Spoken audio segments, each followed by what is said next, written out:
horrible regime that continues to separate families, gut our communities day in and day out. Right. They just threaten to do what they have done to LA, to New York City, and other blue cities as they call it. This isn't about safety and security, it never was. It has been about cruelty, and that is their point. We will be here, we will continue to fight, we will continue to demand that every single person's rights are upheld, because this is a message to all. If some of us do not have rights, none of us do. And we have to continue to demand that all of our rights are upheld. Every single one of our rights needs to be upheld in this moment. So when our communities are under attack, what do we do? Stand up, fight back. When our communities are under attack, what do we do? Stand up, fight back. Thank you. Hi everyone, we're going to have Daniel Coates from Make the Road say some words. Hey everybody, Daniel Coates, Director of Public Affairs with Make the Road New York. I want to co-sign everything that everybody has said. Thank everybody for coming out in support of Brad. What is happening here, we are all here. What has happened to Brad happens multiple times a day to so many people who have not spoken out. So we are here speaking out because of the egregiousness of ICE's actions towards Brad, but also in recognition of the dozens of people that ICE is taking every single day in ways that are brutal, equally and more so than what Brad witnessed just a few hours ago. This is intentional. But they are also acting behind closed doors, using smoke screens. What are they doing? What is happening in 26 Federal Plaza? Why are people being held there for multiple days? We learned last week, because of the bravery of somebody who was detained there, sent to New Jersey, and spoke out, right? Risked his own case to speak to members of the press, to share his experience in 26 Federal Plaza. Overcrowding. Rooms on the 10th floor that are not meant to be spent overnight, where 120 people are crammed into a room meant for far less. People are sleeping on the floors. People cannot sleep lying down. They are sitting up. People are sleeping in the bathrooms. People are staying there for multiple nights. They're not given an opportunity to change, not given an opportunity to clean themselves, brush their teeth. Dietary restrictions, medical issues are not being respected. This is the way that ICE is moving people from this area to far away, far-flung places where they are more easy to deport. That is wrong. That is egregious. It is wrong. It is a violation of everything moral. And in more cases that's going on up here, it is a violation of our rights. And so I want to thank Comptroller Lander and everybody who showed up today. But this is just one step, and we are not backing down. This is a flashpoint, and our community needs to stand up. We need to see members of Congress, elected officials, faith leaders, allies coming, unions, labor, candidates, come here. See what is going on, bear witness, put your body on the line. This is how we fight fascism, and now is the time to do it. Thank you very much. Thank you. We're going to have Assembly Member Zohran Mamdani.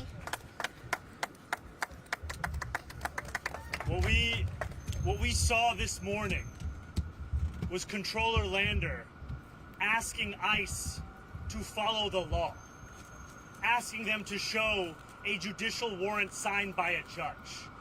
And we have to be clear that in his ask and in their response, we saw that ICE has no interest in the law. It has no interest in order. It only has an interest in terrorizing people across this country. And in this exact moment, New Yorkers and Americans are looking to leaders to meet this moment, to showcase the courage that is necessary, the stark contrast from the collaboration and the cowardice we have seen.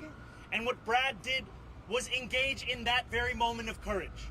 He showed us what leadership can look like. And for that, he was arrested. And we have to be clear about this. This is not about an election. This is about ensuring that we protect the city and the country that we love. This is about ensuring that immigrant New Yorkers who come here for regular check-ins do not need to fear being separated from their families in the most brutal and cruel ways imaginable. And we know that today's arrest is but one example of what ICE is doing every single day across this country. And as much as we speak about it in the context of Los Angeles, we also know that that authoritarianism is here in New York City.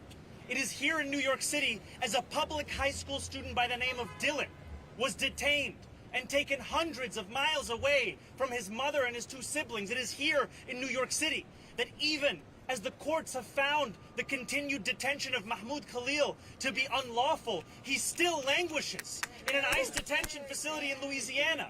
And I want to commend my friend and Comptroller Lander for showcasing that cruelty in just one moment, where he asked that they follow the very laws that have kept New Yorkers safe for decades. Because no matter how much fear-mongering there is from this mayor, from this president, we know that these sanctuary city policies, this requirement to showcase that signed judicial warrant for an ICE agent to go into a school or a hospital or a city property or a property of a city contractor, it is that very law that used to be defended by Democrats and Republicans alike as it was shown to keep New Yorkers safe. And when we are asked in this moment to give up those policies, give up those New Yorkers, we know that were they to be the law elsewhere in this country, there would be more Americans who would be at home with their families. As we think about Kilmar coming home from El Salvador, we know that the municipality he was in Maryland, where he was taken by ICE, if they had sanctuary city policies, he too would never have gone to El Salvador. This today is an example of what it means to stand up for immigrant New Yorkers and all New Yorkers. And it is why I and so many others call for the immediate release of Comptroller Lander. The immediate release. A release that must occur if we have any respect for law, any respect for order, and any respect for the values of this city. Because what we are seeing today is a mockery of those very things. An act of cruelty in every ounce of every action that we saw in that video. And we need Comptroller Lander to be released, and we need immigrant New Yorkers and Americans across this country to be safe from Trump's ICE agents, no matter where they are, be it their apartment building lobby, on their street, on the subway, wherever they are as they move about their lives, because they belong in this country just as we do. Thank you so much. Hi, everyone. We have Councilmember Tiffany Caban. Hello. I'm incredibly angry to be here today. My name is Councilmember Tiffany Caban, Councilmember in Queens, the most diverse, rich borough of immigrants on the planet. And I am here to say, not just as a council member, not as somebody who has a commitment to my constituents as an elected official, but as a lawyer, as a defense lawyer, who believes in and who has built their entire career on protecting our Constitution, because it is the thing that separates us from democracy to authoritarianism. It is the thing that keeps us safe in moments like this, where we have few people in power trying to bully others in order to keep and grow that power. And let me tell you something about Comptroller Brad Lander. Today, he was roughed up, detained, and disappeared by ICE. It should not have happened. But let me say this. That is what's happening to our neighbors every single day in our communities. In my district in Queens, we had a parent put her child on the school bus. And as soon as that school bus drove away, they took her too. So Brad is not merely a person who put his body on the line day after day, without many of y'all knowing so, to escort our neighbors safely out of court, but he represents the best of our city, who is out here right now putting everything on the line to keep each other safe.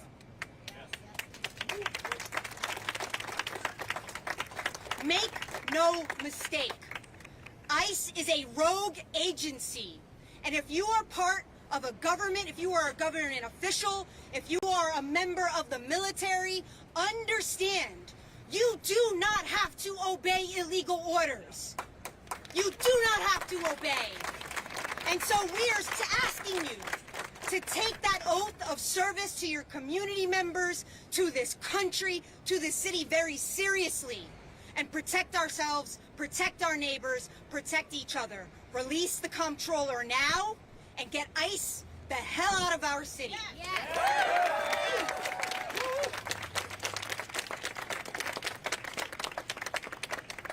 We have a lot of new cameras and faces, so we're going to have Meg Barnett, the controller's wife, give her statement again. So thank you, everyone. And sorry for those who've already been here. This might be repetitive.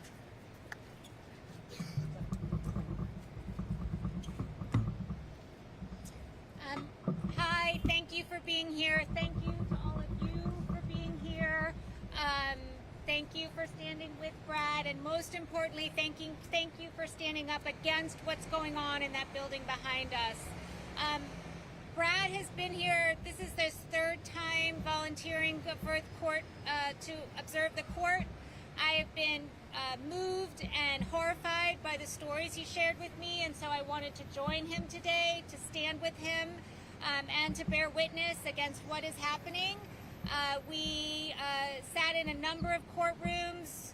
We watched folks getting their cases dismissed with completely inadequate explanation as to what that means.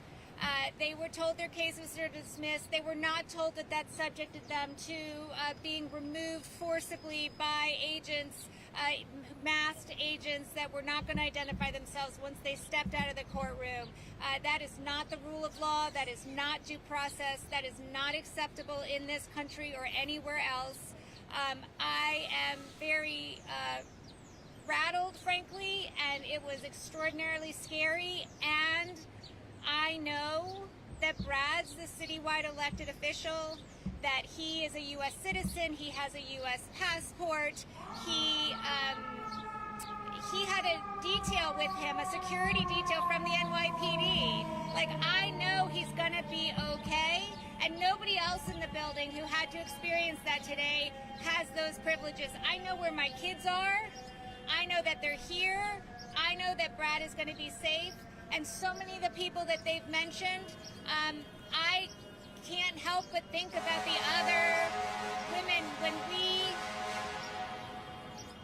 When we arrived today, the elevator's doors opened and there were ICE agents getting ready to bring a gentleman onto our elevator.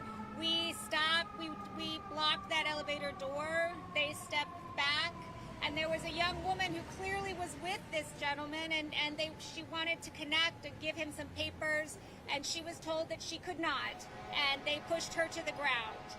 And that was somebody she loved, and it was horrifying to see. And so I am very, very proud of Brad. I always am, and this is just one more example of him standing up and doing what's right. He doesn't just talk about it, he does it, he means it, and it's how he's been, and it's how he will continue to be. Thank you, Brad.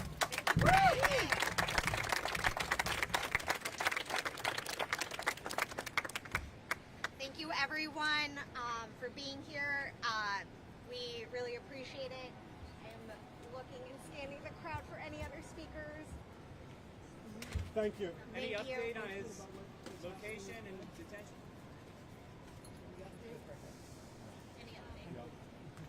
I think they said that he has counsel from his individual counsel. Currently has individual counsel and counsel from the city. That is the only update we have at the moment. Thank you. Could you say that again, ma'am? I'm sorry. Hi, everyone. I am Chloe Chick. I'm press secretary to the New York City Comptroller. Spelling my last name is C-H-I-K. He currently has counsel from the city as well as personal counsel. We do not have an update on when he will be released. Thank you.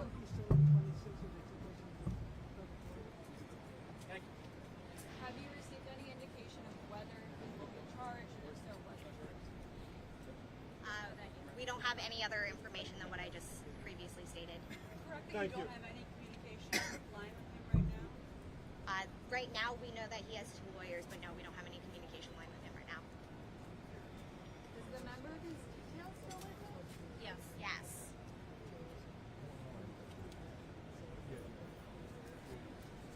I guess we're done. Are we done? We're done? Thank you. Thank you. itching.